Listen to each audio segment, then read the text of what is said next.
You know, I think with somebody that is as successful as you in the songwriting world and has done so many great things, we love to try to talk to wonderful songwriters like yourself and ask them some wonderful questions, tell their story.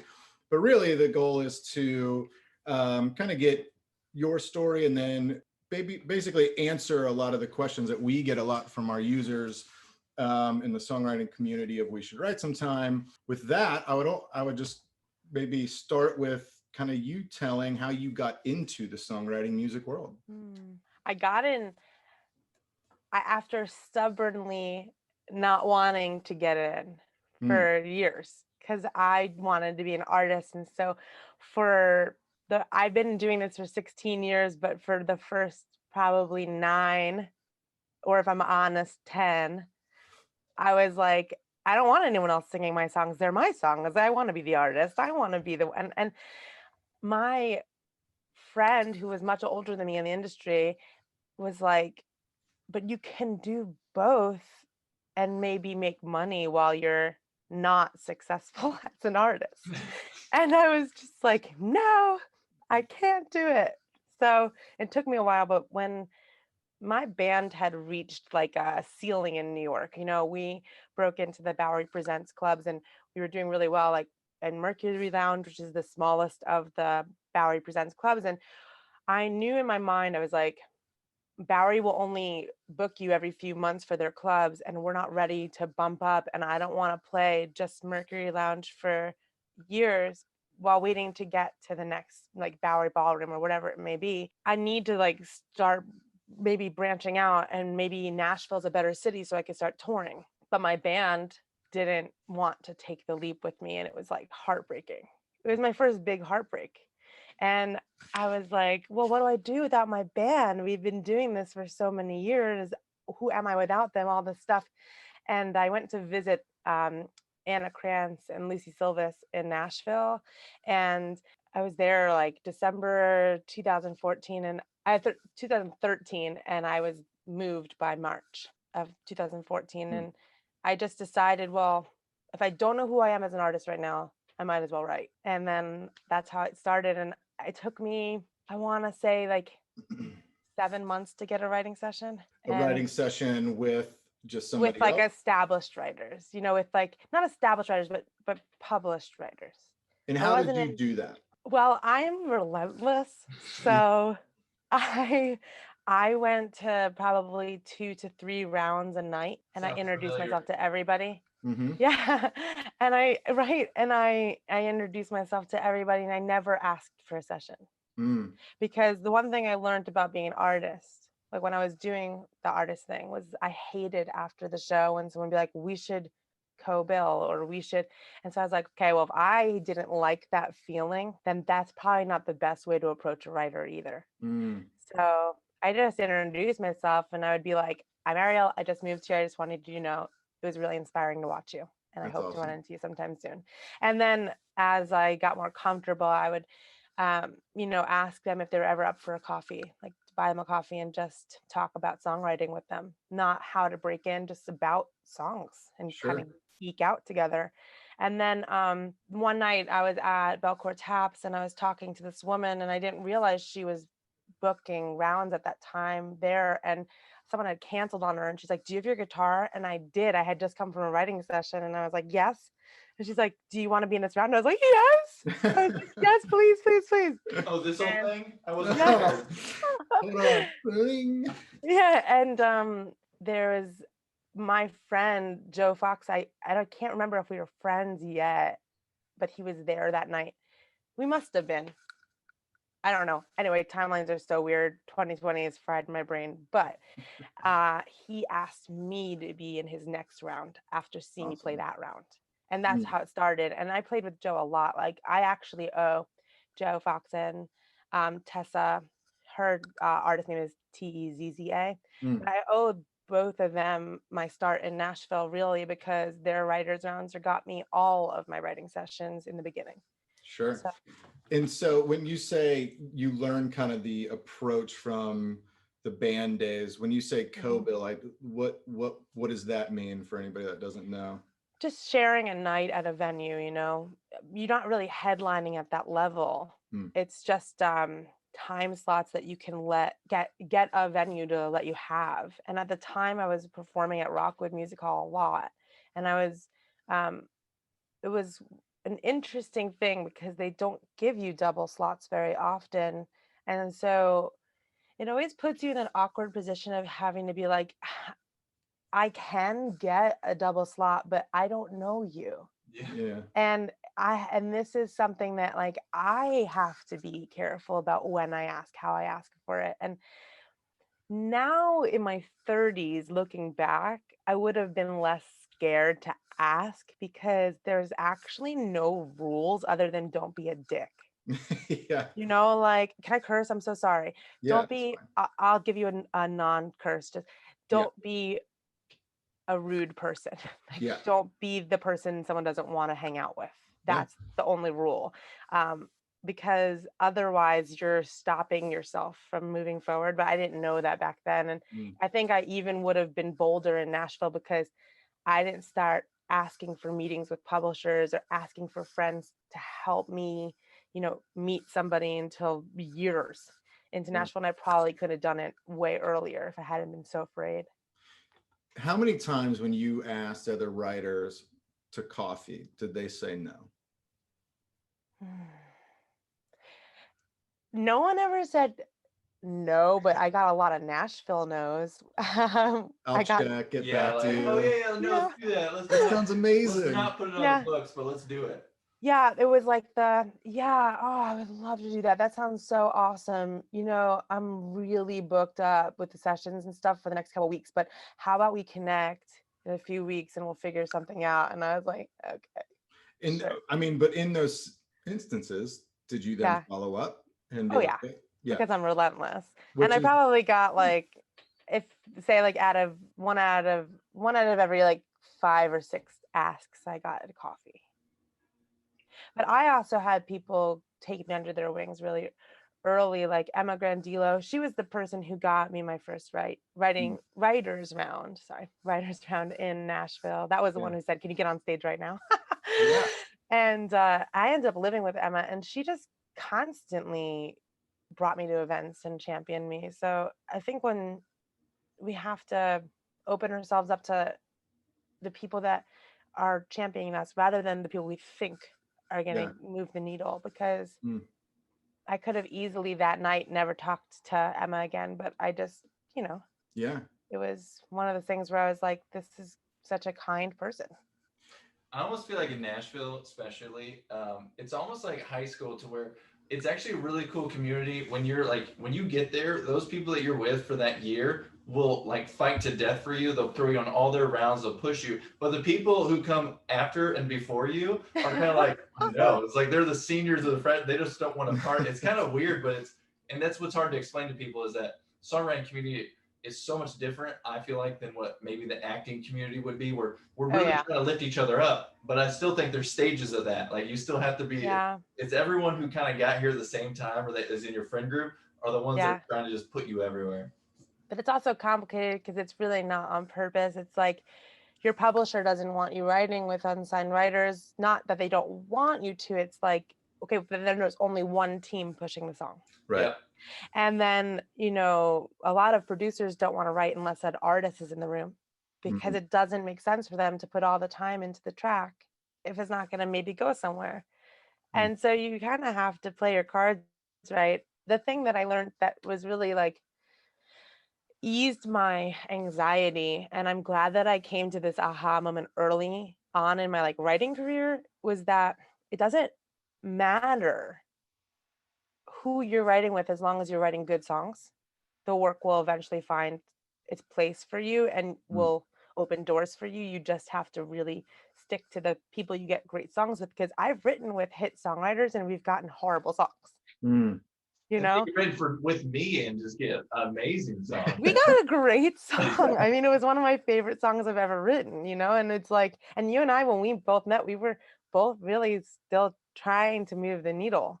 I mean, you already had Creative Vets off the ground, but it's like But what's even right now, happened. it's just like writing for myself too, which I never take Yeah. time to do. So that's why I appreciate you writing that day because it was was like, hey, I want to write for myself and I write for veterans all the time, but like Yeah. I just want to do my own stuff. And then Kelsey's like, yeah, let me bring in Ariel. We're all got together and we clicked. It was like sparks flew, emotions ran high. There were so many Okay, kill feelings, him. so many emotions. But it is true. It is like high school because Joe and I moved to Nashville like only like 2 months apart. I remember we were both in Nashville like alone on Christmas, and we were in Whole Foods Christmas Eve, and he's like, hey, I'm having like a friend over for Christmas Eve, or do you want to come too? And I remember thinking, I don't know this person, but I feel like we're gonna be best friends. Love it. We So actually ended up, me and Kevin both got here around 2015-ish too. Yeah. Yeah. So we all got here at the same time. Same time. yeah. So I think something that would be interesting to hear from you is when you got to town, relentlessly hustled to get your first writers round and was just networking, but not asking right away, hey, how do I get in a room with you? When can we write? It was kind of that long game, but in a relentless approach. How long from when you got here did you understand, hey, this is how this industry works in terms of getting in front of publishers and how that process works to getting your first pub deal? Well, my journey to getting a pub deal was a very long one. Okay, so first I do want to say to anyone who's like just getting to Nashville, I Or just cried. writing in general. Yeah, or right? just writing in general. Like, I cried in my car 5 days after I moved to Nashville, thinking I made the biggest mistake of my life. I had $100 in my bank account, and nobody would hire me, and even restaurants couldn't hire me because you needed an ABC card, which cost, I think at the time, $75. And I remember just crying, being like, I can't get my ABC card and survive in Nashville. So I think for me, my key in the beginning was finding stability outside of songwriting to be able to play the long game. And then, so I got there 2014. I was very lucky. I lived next door to Phil Barton. I don't even think he'll remember this conversation, but it was probably like, there were 9 months before I lived next to Phil that I just black out because it was a very horrible experience. So I'm just going to pretend that those months, I think it was so depressing. But when I moved to Emma's house, I lived next door to Phil. And Phil said to me a lot of things. But one of the things he said is like, you can't always be the quarterback in the room. Sometimes you have to be the referee. Sometimes you have to just get out of the way of the song if you don't understand why everyone else is hyped on it. And he also said, you don't get many shots to talk to these publishers. So make sure you have song after song after song that you're proud of to play them. Yeah. Because if you don't have that, it's too soon. And I was like, okay. So I kind of knew that I didn't want to do it right away anyway. And so that was 2014. And I signed my publishing deal January of 2020. So it took me a long time. And I had a record deal before that. Like, I signed my record deal in 2016. But I didn't sign publishing. Got it. So, and I was still pushing to be an artist until 2018. And then I just let it go. Not let it go, but yeah, I chose writing. And then from Nashville, you decided to go to LA? To London, because To I London. had signed the deal, and they basically were like, poo or get off the pot. I didn't want to curse again. I have a potty mouth. and I was like, okay. So I got rid of everything I own. I sold my car and I moved to London because I'm relentless and I'm a risk taker, and that risk blew up in my face. It was just the wrong people. They were great guys. They just didn't really know how to, well, I'll just be blunt, because anyone out there that's going through this, like, you're not alone. They basically said, like, when we close our eyes, you're the perfect artist that we look for our whole careers, but when we open our eyes, you don't match. That was what my manager said to me. Wow. And I was like, well, then why did you sign me? I don't understand, like, why you decided to work with me if you feel that way. What was the response to that? Oh, I think at the time I told him, because because I'm relentless, my response wasn't that. My response was, well, this is who I am, so you better get behind it, or like let me go. Sure. And in the moment that he was like, well, I'm behind it, and the label was behind it. And then I remember because my visa was like running out, and I had to figure out a long-term visa. And like 2 days before I was leaving, they were like, we don't know if we want to push you as an artist. We might just want to push you as a writer. And it was just heartbreaking. So I Sure. came back to Nashville and I recovered there for like 7 months, and I didn't do much. But the thing is that that trip, that like move to London changed my life, because that's when I wrote the song that was my first radio single. Mm, And I wouldn't have been in that room had I not been in London. yeah. And then I moved back to Nashville to just for a couple months to like recuperate. And that's when I got my first song camp, Mm, which was a Danish writer's song camp. And the funny story behind that is that I hadn't taken a vacation in 7 years, like legitimately never took a day off in like for 7 years. Like I even missed my family vacations. oh my gosh. And which I want to say something about later on to any aspiring writers, but I had a 10-day vacation plan with my childhood best friend, and I was supposed to leave the next day. And I got a call from Lisa Go, and she was like, someone dropped out of this camp. Do you want to be in? I think it was like actually 2 days away. She's like, it's in 2 days. And I was like, Mm, yes. And then I'd call my best friend. And I was like, I have to cancel. And she's like, you're the worst. You literally never take a break. And I was like, yeah. yeah, and I rescheduled the vacation and actually took it. But that camp changed my life, because that's when I met all the Danish writers. And Yeah. then when I did move to LA, I I had been asked by some of those Danish writers to come write in LA Mm, for like a week. And I was like, well, if I'm gonna write in LA for a week and I've always wanted to move to LA, why not just move right. for the so that's what I did. And I also had no money in my bank account and cried in my car, but it's like fine. That's your entry into a new city. Just give me 5 days to cry in my car. Wow. That's, I mean, when I hear that, what I get is the fact that you're going, hey, no matter what the circumstances, I'm willing to take a risk and be relentless, Mhm. and kind of have that no fear mentality about it. And Yeah. uh, I think that's super inspiring. And it's probably um, there's probably some songwriters out there. They're like, well, I can't just get up and move and go to London and then go to LA, and Yeah. doing all these things, and I don't live in these big music town city type things. And so I think some of the questions that we get a lot are, well, yeah, I definitely think I have great songs, but what should I do in terms of getting it in front of publishers and those type of people that I Yeah. think should hear my great song? um, I know it's not an easy answer, but that's one of the questions we get a lot. Well, I have to say also being able to take big risks came from having a family that let me fall apart. Mm, Like I was never going to be homeless, and I knew that. My family can't financially help me, but they've always emotionally supported me, sure. and they've always given me a place to build myself again. And my parents have never told me like, you got to get your life together. You need to change your dreams. You need to like give this up. They've never said that. They've said, come home, get your S together. Yeah, We're a yeah, yeah. cursing family, and get back on your feet. Mm, So I know that that's a privilege. I think if you don't have that backup of like emotional support, the best thing you can do is not burn yourself out. yeah. It's better to be able to write one great song a month than one mediocre song every day. Mm, I love that. And when you do that and like allow yourself to support yourself in however you can, which is what I did I mean, I've been doing this for 16 years, but I have not had a day job for Yeah. maybe 7 months. Wow. Do you know what I mean? Yeah, So you got to support yourself. sure.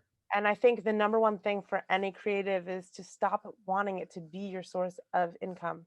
Mm, It will never be a consistent source of income. I know Grammy award winning #1 writers who haven't had a song on the radio in a decade. Mm-hmm. That means that their revenue has stopped from all that success and their bills haven't. So Right. you can't ever think this is going to be your big Hmm. source of abundance. It might be. Yeah. We hope it will be. Sure. But Well, especially in Nashville, when they call it the 10-year town, and I mean that's mainly being an artist, but also with publishing stuff. But people see that they chase, and I love that you brought that up because Mhm. people chase the money and be like, if I just get one #1 song, and you think, well, if you're on publishing for 5 years and you get one #1 song, and then say you're one of 4 writers or whatever, say you get like 100,000, still that you have to, for one, go over the last 5 years and add that up what that is, but then you have to pay some back, and it's yeah, not really what people trying to make it out to be. But so yeah, you have to have that passion, you have the drive, and I think if you don't think about the money, you'll get a lot farther, and you'll actually end up making the money if you do it the right way. totally. I mean, and listen, like nobody's getting big bucks on their first publishing deal as an advance. And you have to remember that every time your publisher puts up money for a demo or puts up money for anything outside of your advance, it's a bill that's adding up that you have to recoup. Yeah. Of course, they can't take anything from your writer's share, but you're not going to get that co-pub until you've recouped. And so you can wait a long time to get a paycheck. And because my my song that did well was international, I won't even see a check for that for probably 27 months from when it actually was on the radio. Hmm. Not been like between 9 and 27 months it takes to process. Sure. So, and you never know like how it's going to be. I did get the streaming, and it just makes me so mad at Spotify because it was Sure. so bad, but it's fine. We're working on it, you know? Yeah. But in terms of like getting your songs to publishers, stop trying to get a publishing deal. Hmm. I don't remember who told me this. I wish I did, but it changed my whole perspective. They were like, "Why are you rushing to give away a huge part of yourself? Hold on to it as long as you possibly can. Sign it when it's something like undeniable." You Yeah. know, the deal I signed, while it's not the right deal for me, I learned a lot from it, but I signed it because they wanted me to do and be everything I wanted to be. Sure. You know, and I signed it because they weren't asking for 5 years of my life with first option and like locking me into what would then become a 10-year deal, Yeah. which happens a lot. And so my advice, instead of trying to get your songs in front of publishers, start saving up for a trip to a music city. Yeah. Start meeting people. Yeah. And even if it takes 5 years, Right. well, it will take more than that if you're at home wondering how to do it. Yeah. I love that. And I think you just said a lot in terms of the pub deal structure of it. And I think, how did you learn that stuff? Like, was there somebody that helped you understand this, or did you read a book? Or I read a book. I actually have it on my shelf. It's called Wait, All You Need to Know the About shelf behind you? that book right not, behind you? not the fake one, but I have one in front of me. And it's called All You Need to Know About the Music Business. And my dad handed it to me. My dad's a wealth manager, and he always wished that I'd gone into his business, but he was always supportive. And Yeah. when I was 18, actually, I think it was when I was 17, I was about to move to New York City, and he was just like, if you're going to do this, you can't be one of those artists who ignore the business side. And I was like, Sure. why? I just want to create. And he's Right. like, because you will get taken advantage of in more ways than you can ever imagine. Right. And if you know your rights, no one can ever take advantage of you. Yeah. And it changed my life because when I was meeting with publishers, they knew right away that I knew the business side. Yeah. And so it was a different kind of conversation. Sure. The thing is like you don't have negotiation power at first. You haven't done anything. Right. I remember when I first started meeting with publishers, they'd say, this is great, but we're looking for people who build track. Mm. Well, I couldn't afford equipment. And that first meeting was in 2014 or 2015. And I was able to afford the equipment in 2017. So I didn't even have meetings between those years because I was like, well, if they're looking for people who build track, and it wasn't just one publisher, it was many publishers. Yeah. So I bought the equipment in 2017. I taught myself how to build a demo. And I finally was like, okay, I build track. I'd love to like come have another meeting, show you what I've been writing, show you what I've been building. And then it was, we're not signing people who don't have cuts. And I was like, okay. So then I got cuts, but they weren't singles. And then they were like, well, we're not signing people who don't have singles. And I was like, you know what? Forget it. Just Right. forget it. Playing the And Moroccan, you're not gonna be. You don't play the harmonica in E sharp beautifully. yeah. And I also had a publisher tell me, was just one, but it was like really heartbreaking. I had my heart set on them. And I won't say who they are because they're still amazing people, but they were like, we're going in a male direction. And I was like, what does that even mean? That's a strange. Just say outright you're not signing female writers. So they signed a postman. You got it all wrong.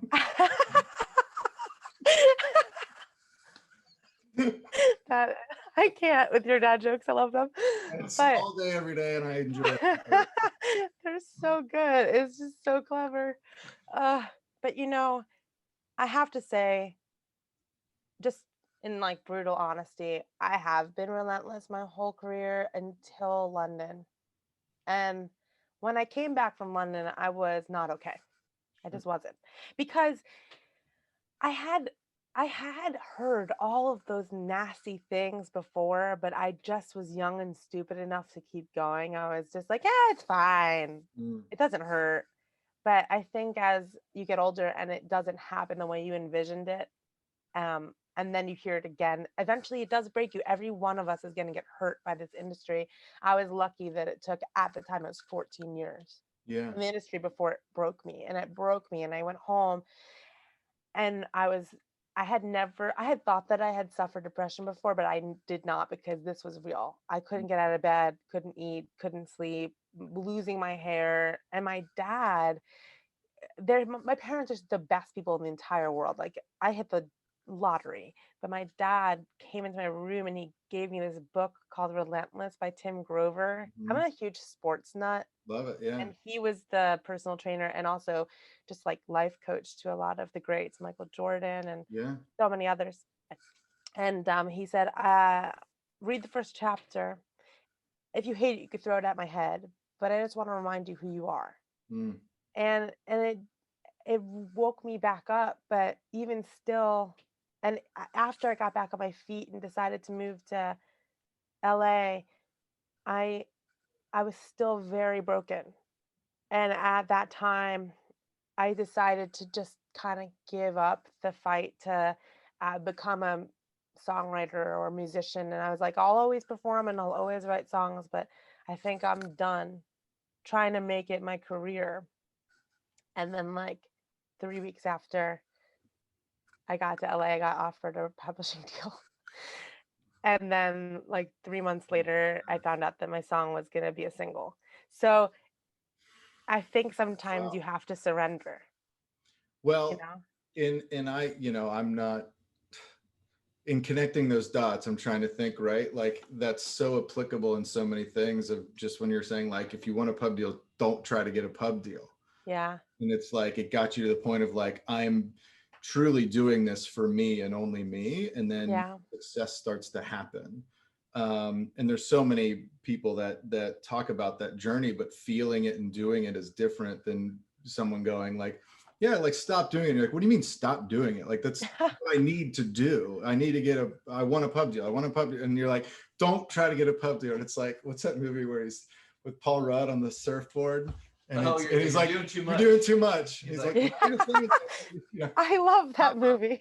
Hop up. Well, that's too fast. Go back down. Like it kind of reminds me of that in a little bit, right? Yeah. There's some weird connection to that, but I guess it's as simple as like, when you're at a party and there's that person who really wants to be like popular and they want to make friends, and so they're dominating the conversation and they're dominating the space, and you don't want to hang out with them because they're too much. Yeah. don't be that person. Just like be the person that like, and I know this is hard, and I didn't believe in myself. Even today, right before we started, I was like, I'm not successful enough to do this.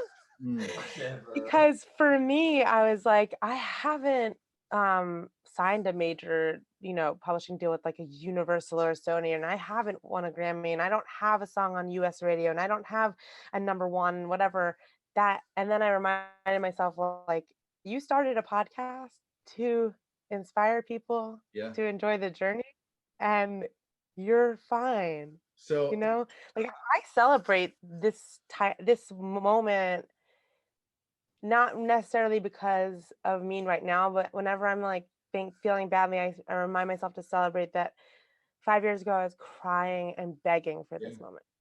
Well, and that's where I had a similar conversation with a good friend of ours, amazing songwriter, right? And I was talking about him having a similar conversation. He was saying kind of the same stuff. He's like, I said, look, I'm not asking you like, how do you get number ones in the music industry, right? Like, I want to hear the journey and talk through the things that if you were to go back and say, hey, when I first was trying to make it in this business, and you look at where you're at now in 2020, like, how much would you pay to be like, God, I can't wait to be that person, even though you're still going? You're like, man, I'm going to have a pub deal. I'm going to have a cut that's all over the song that's on the radio all over the world. And you're like, that's all I want. Yeah. And it's just like, so it's taking those moments to pause and be like, go back 14 years and be like, where are you going to be in 2020? And it's super hard to stop and enjoy that moment. Yeah. But it's very valuable, right? Because I think there's so much applicable stuff that you went through that is very admirable and inspiring, because everyone's journey, I think, is different in this space, but I think there's characteristics of everyone's journey that is similar when it comes to, and I hear it all the time, and I laugh because a podcast I did with my buddy, he was like, this female artist songwriter said she was told to be more like other artists and musicians, and then she went and did it, but then they go, well, now you're too much like them. We already have those, female musicians. And then she was like, well, screw this, I'm going to write the way I want to write. And then that's when she got her first record deal and her first huge hit. And I was like, totally. There's something to that. And I don't know what it is, but it is kind of that being honest with yourself, and people recognize it and are drawn to it. That's the thing. I mean, listen, when I signed my first record deal when I was 19 years old, I knew nothing about the world or music. I was not supported by my team, and they wanted me to be the quote unquote American Amy Winehouse. And I was like, but Amy already exists and she's unreal. And right. I don't want to be Amy Winehouse. I want to do this. At the time I dreamt, I idolize Robert Plant and Led Zeppelin, and I love Heart and the Wilson sisters, and I just wanted to do rock and roll. Yeah. And they were just like, no, this is the thing. And then that deal ended, and then I remember I auditioned for The Voice like many years ago, and one of the, I don't even know who he was, casting director, whoever it was like, oh, we already have a plus size soul singer. I was like, well, I'm not a soul singer. Yeah. And you can have more than one heavy set person on your show. It's not going to crack the internet. You know what I mean? Like, it's going to be okay. The world will survive. But I think that every person will be told who they are, and it's your choice if you believe it. And like, I think we have to be more honest with why we do what we do. Everyone has a different why, but music saved my life, and music is how I don't like implode emotionally. I have to write the song so that I don't let it fester inside of me. Yeah. So the truth is, I've never written music for anyone else but myself, and I hope that it's something that will resonate and do the same for somebody else. Sure. That's my why. I love that. But I used to say all the time, I write for everyone else. I'm writing this so I can help people. And that's true. That's like a piece of it, but it wasn't authentic. Yeah. My authenticity, my truth is it's a pretty selfish process for me. Yeah. And I don't care if it's the right time signature, if it's cool, because it's mine. And I think that's why it took me so long to push my needle forward, is because I didn't want to make myself something, or I can't tell you how many managers or labels or even publishers said, "What's your story? We Mm, need to be able to sell it." mm, Why? yeah. My songs are my story. I Right. don't need to, I have a story. We all have a story, Right. but I don't need to like share the most hurtful parts of my past. Or I remember, because I have severe hearing loss, and I remember one of my friends, bless their heart, was like, now you have a great story because you're this musician who's like gonna go deaf by 50, and like and like it's a time, it's like a rush against the clock. And I was like, super no. Yeah. No, No. like that's Sure, not no. what I want. I just want to write good songs and let them go where they're supposed to go. And I don't need to sell myself to be successful. Right. You don't need to sell yourself. Like, don't be forced into writing a story for yourself. If you want to share your story authentically, then share your story. But Yeah. don't do it to get a fan base, and don't do it to get a deal, Right. because you're going to end up burning out as fast as you got there. That's just my opinion. No, listen, you have two guys that typically don't shut up very much and talk a lot. And like hearing you talk is I mean, without a better word, just super inspiring. And I just want to keep hearing you talk about it, about the story. And because I think what I get away from it, and what I think our users and everybody that listens to it wants to get out of it, is like the relatability of struggle and trying to achieve what you want to achieve, and taking the setbacks and those things. It's like, you hear a 20-year-old life coach like posting things on Instagram and doing these seminars. I'm like, you're 20. Like, Yeah. you may have been through a lot, but like, I don't have any relatability with you at 20, and you telling me how to live my life. Like, what struggles Yeah. have you gone through? But and then we'll lead into kind of you talking about your podcast and helping that out, because it's beautiful. But I think it's that part of it. It's like, I just want to hear your story because I can relate to the ups and the downs and the questions and the, okay, how do you get to the next stage, and what does that process look like? And at the end of the day, it's hard as hell. Like, Yeah. and it's going to be a struggle, and those that power through it and are relentless as you are, and go, I'm also a self learner, and if no one's going to teach me, I'm going to teach myself. Yeah. All of those things are stuff that you go, this is why we listen to you, right? Right.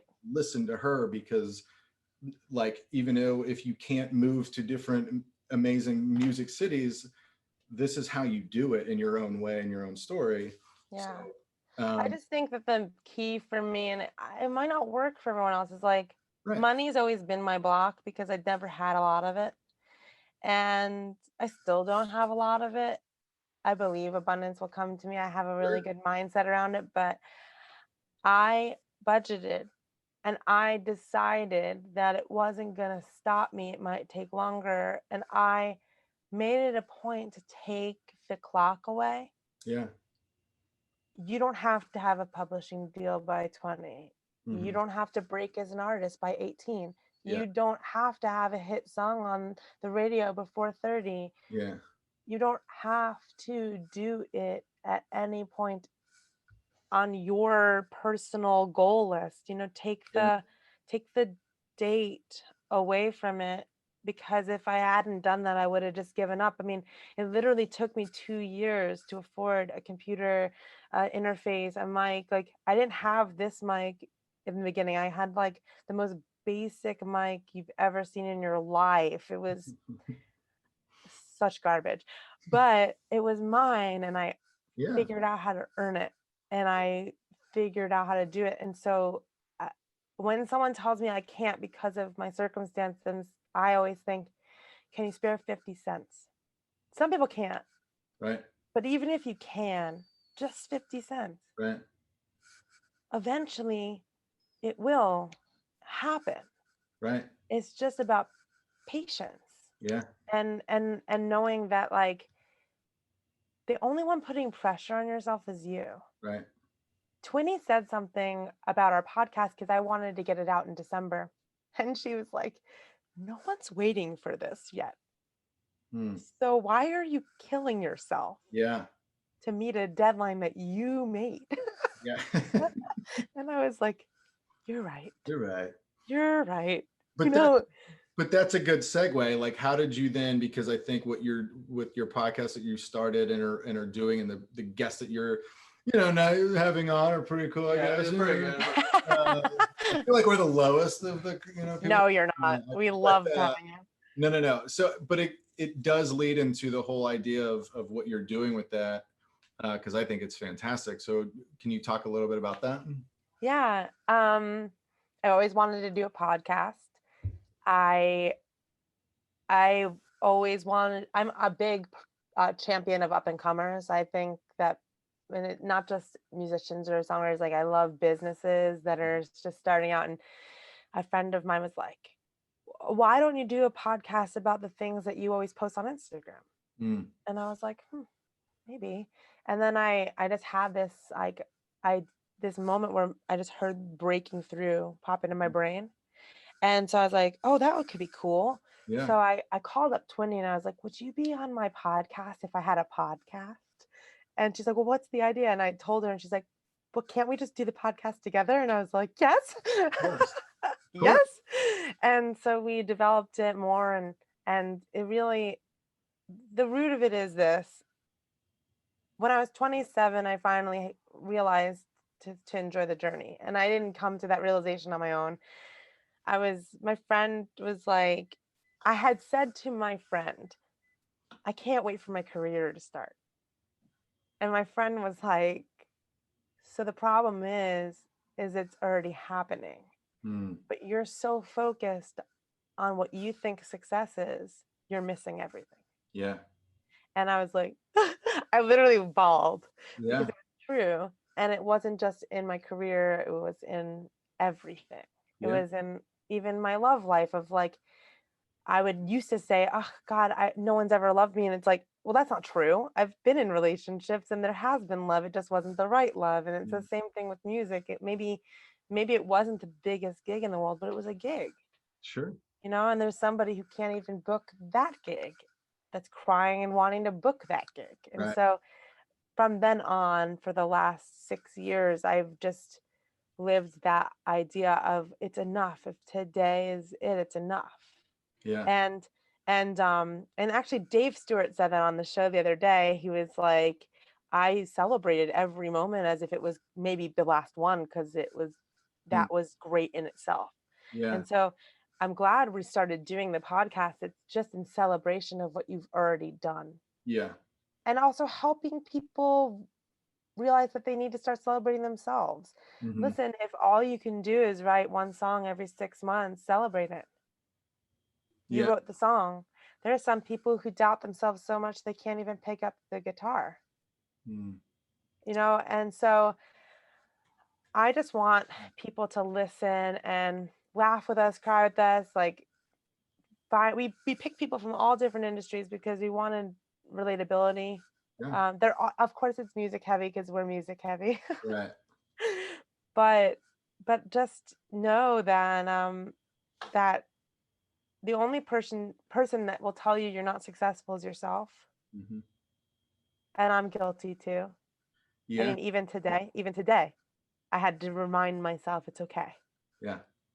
So I'm gonna go against Twinny, by the way. You what?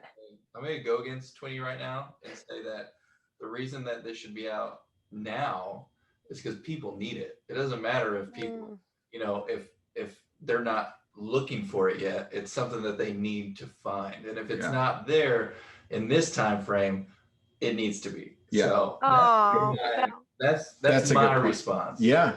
I love that. My goal is January. I'm editing all the episodes right now. But let me tell you something. Podcasting is a crazy world. Yeah. I went into this like I'm pretty good at vocal editing, but I am great at vocal editing now. I can take ums and likes out like you wouldn't believe. Last night I actually celebrated because I did this edit because one of our guests, I like to make our guests sound great, and one of our guests kind of stumbled on their words a little bit, but I pieced like a really good part of the word from one Oh my God. try Really and a good. really great part of the word from the other try, and it just sounds like a natural word, and I was like, Yeah. yes, I was like, oh my God. 2017 Ariel would be so proud right now, you know? Yeah, you're making them not authentic. That's great. No, no, I am. It's the word No, they I'm said. just- No. You know, they screwed no, up. We're gonna end this. No, no one needs a stutter moment No, on the no, you podcast, You you don't know? have to do that anymore. You'll have people doing it for you because Yeah. your podcast will be. Whew, my goal, like my hope, if I can just manifest it, is like I always want a content edit because I think it's important to keep your voice, you know? Mm. But I can't wait to get a sound editor. Yeah. And I Yeah. can't wait to get a researcher because right Yeah. now I'm researching, writing the scripts. I do part of the booking. Twinny does it. She's really pulling her weight. Like she's getting us amazing guests Yeah. and you know, just social media and sound editing. It's just crazy. Like I have a lot of hats now, which is exciting and it's fun Yeah. and whatever. But I think it's made me realize that when you're put to the test, you can rise to the occasion, and there's literally nothing that's not on YouTube, you know? Exactly. And I think what you're doing is so cool because it's not trying to be anybody else, but just kind of like yourself and Twinny self. Appreciate And that. just it's easy to talk to and super relatable, which is exactly what we're doing. And it's Yeah. we're not on here trying to. We should start one with your dad jokes, but we'll do that. We should. Oh my God, I would love to listen to that. A short arm right here. I do want to say a couple words of advice that I wish I had known back in the day, Yeah, which please. is being busy doesn't make you successful. Mhm. And I wish I had given my schedule more time to breathe. I used to do doubles every day, 6 days a week. Wow. And I promise you nothing good came from that time. Yeah. Other than I learned how to write tired. So Yeah. there was that. But when you're exhausted and burnt out, you can't rise to the occasion. And I've ruined first impressions with people I wanted to impress. Yeah. Because by the time I got in the room with them, I was so tired. I mean, we could probably have a 3-hour session on just that part and time management and, mental health, emotional health. And like, I mean, Yeah. I struggle with it Yeah. in terms of just, there's 10 billion things I need to be like, that we need to do in the next 90 days. And the whole, like, what keeps you up at night type of conversation. And it's an ongoing, Oh yeah. and it's always going to be there, but it's just kind of like taking 5 minutes every hour and just stopping. Like, I don't do that, but I know I should do that. And I'm just like, I need to be doing something at all times forever, but Yeah. it's a work in progress.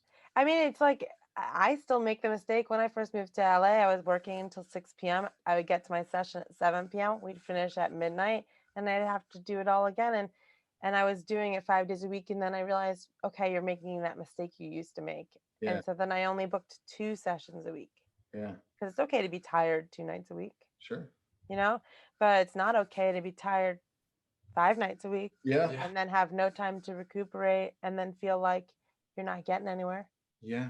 No, you're awesome. So again, what's the name of the podcast? Oh, it's called Breaking Through the Podcast. And hopefully it will be out in January. And we're on Instagram at breaking_through_ the podcast. And we really wanted to have the same handle for TikTok, but it was not available. So it's just Breaking Through Podcast on TikTok. We have absolutely no TikToks yet. I'm like really hoping we can find someone young and savvy to just like run with it. Cause I just don't, I love TikTok, but I don't love creating for it.